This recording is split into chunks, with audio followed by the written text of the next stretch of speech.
किस पाप के कारण स्त्री समय से पहले ही विधवा हो जाती है। नमस्कार दोस्तों। भगवान विष्णु और मां लक्ष्मी क्षीर सागर में शेष नाग की शैया पर बैठे हुए थे। तब माता लक्ष्मी के मन में जिज्ञासा हुई और उन्होंने भगवान श्री विष्णु से प्रश्न किया, हे प्रभु, किस कारण से एक स्त्री समय से पहले विधवा होती है? ऐसा वह कौन सा पाप है जो एक पतिव्रता नारी को भी विधवा बना डालता है? क्या स्त्री के विधवा होने के संकेत पहले से मिलते हैं तथा स्त्री का वह कौन सा अंग है जिससे यह पता चलता है कि स्त्री विधवा होगी या नहीं? इस प्रकार से प्रश्न पूछने पर भगवान विष्णु कहते हैं, हे प्रिय, तुमने उचित ही प्रश्न किया है। यह सत्य है कि कुछ स्त्रियों के भाग्य में जल्दी विधवा होना लिखा हुआ होता है, चाहे वह पतिव्रता ही क्यों ना हो। किंतु एक पाप के कारण स्त्री विधवा बनती है और स्त्री के शरीर का एक अंग उसके विधवा होने का संकेत भी देता है। भगवान विष्णु कहते हैं, हे देवी, तुम्हें इस परम गोपनीय सत्य को बताने से पहले मैं तुम्हें एक कथा सुनाता हूं। इस कथा में तुम्हें तुम्हारे सभी प्रश्नों के उत्तर मिल जाएंगे, इसीलिए तुम इस कथा को ध्यान से सुनना। दोस्तों, भगवान विष्णु ने माता लक्ष्मी को एक अत्यंत सुंदर कथा सुनाई है।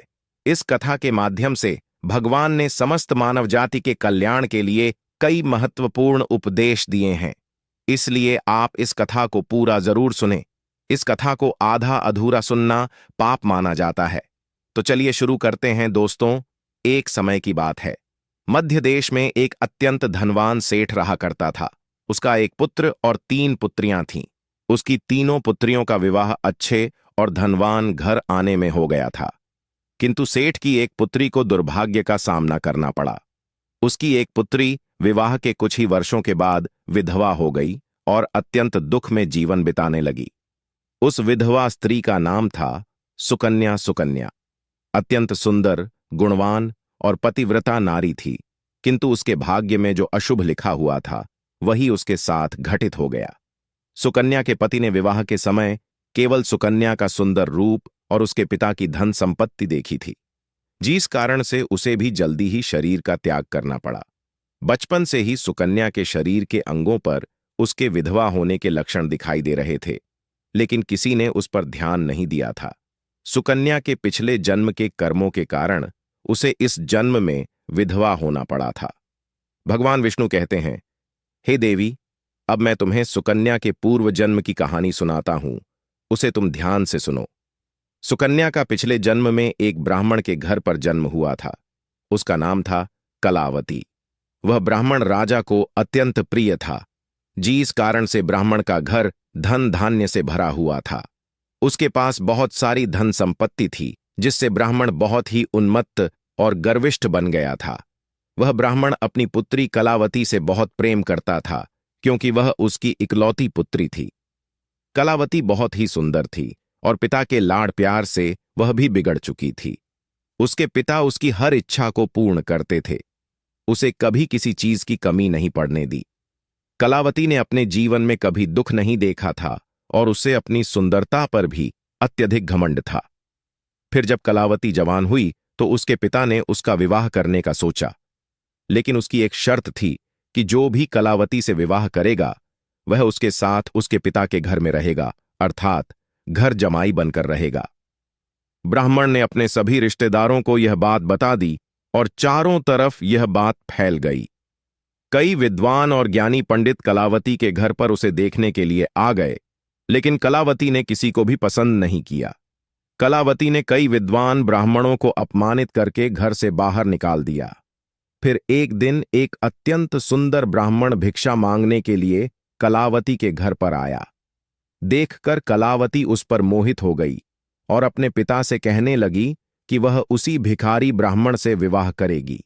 यह सुनकर कलावती के पिता ने भी स्वीकृति दे दी और उस भिक्षुक ब्राह्मण को कलावती से विवाह करने के लिए पूछा, तो उस भिक्षुक ब्राह्मण ने भी हां कर दिया और फिर कलावती और उस ब्राह्मण का विवाह संपन्न हुआ। कलावती विवाह के समय बहुत प्रसन्न थी, उसे उसका मनपसंद जोड़ीदार मिल चुका था। विवाह के बाद कुछ दिनों तक कलावती अपने पति के साथ बड़े प्रेम से रहने लगी और उसकी सेवा करने लगी, लेकिन कुछ ही दिन बीतने के बाद कलावती ने अपना असली रंग दिखाना शुरू कर दिया। कलावती अपने पति को नौकर की तरह समझने लगी। उसकी आज्ञा का पालन करने की जगह पर उसे ही आज्ञा देने लगी। कलावती अपने पति को भी उसके नाम से बुलवाने लगी। खुद अपने पति के पैर दबाना छोड़कर अपने पति से ही खुद के पैर दबवाने लगी। कलावती स्वेच्छाचारिणी थी। वह पति को बिना बताए ही घर से बाहर चली जाती। कभी पति की कोई बात नहीं मानती थी। पति से पहले ही भोजन करती थी। किसी भी धार्मिक कार्य में पति के साथ नहीं बैठती थी और अकेले ही मौज करती थी। अपनी पत्नी के ऐसे व्यवहार को देखकर कलावती का पति बहुत दुखी रहने लगा।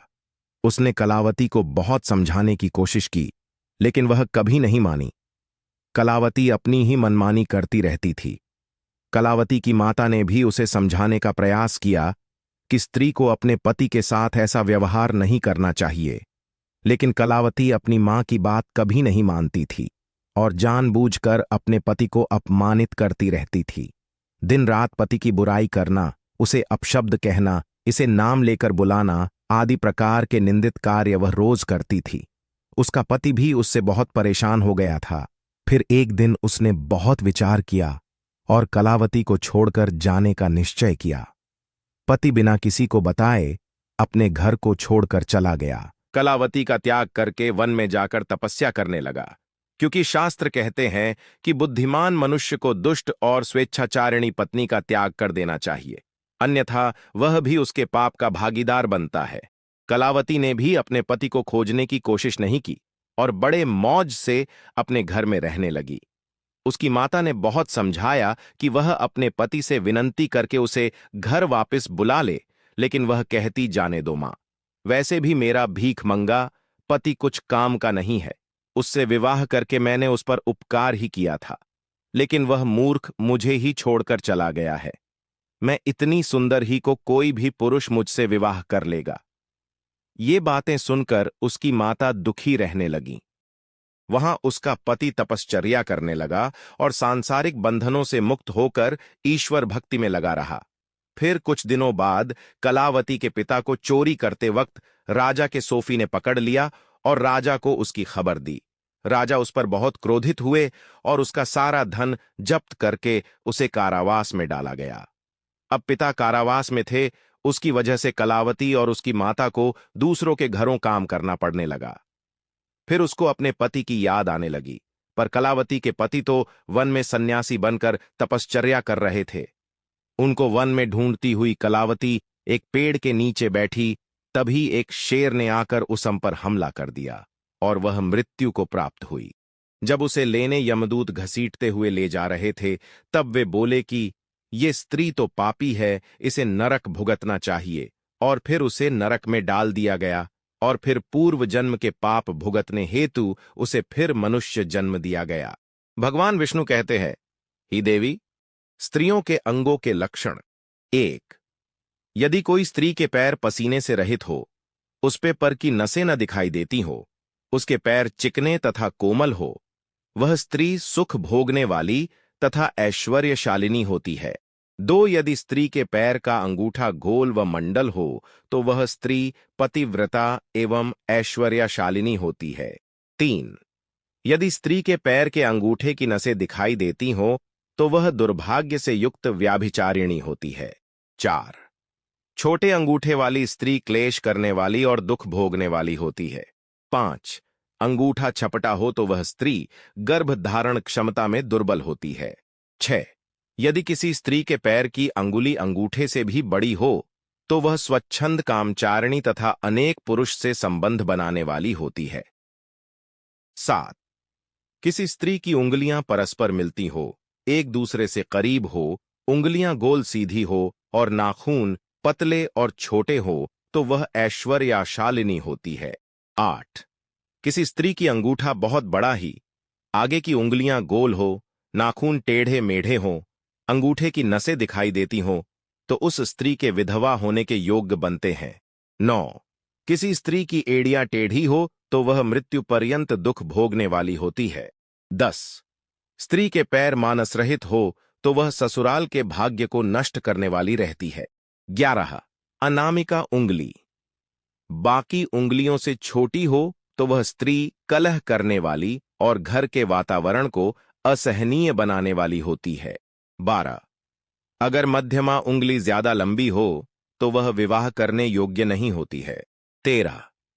अगर कोई पैर पटक पटक के चलती हो और आवाज करती हो तो वह पति का विनाश करने वाली होती है। जो स्त्री अपने पति का अपमान करती है, पति से नाम लेकर बात करती है, उससे पहले भोजन करती है, इसके विधवा होने के योग्य बनते हैं। पतिव्रता स्त्री जो कभी भी अपने पति का अपमान नहीं करती, उसे नाम से नहीं बुलाती, सदैव पति से एकनिष्ठ रहती है, वह मृत्यु के बाद मेरे लोक को प्राप्त करती है। दोस्तों, मेरे वीडियो अच्छा लगा तो कृपया लाइक, कमेंट और सब्सक्राइब जरूर कर दें।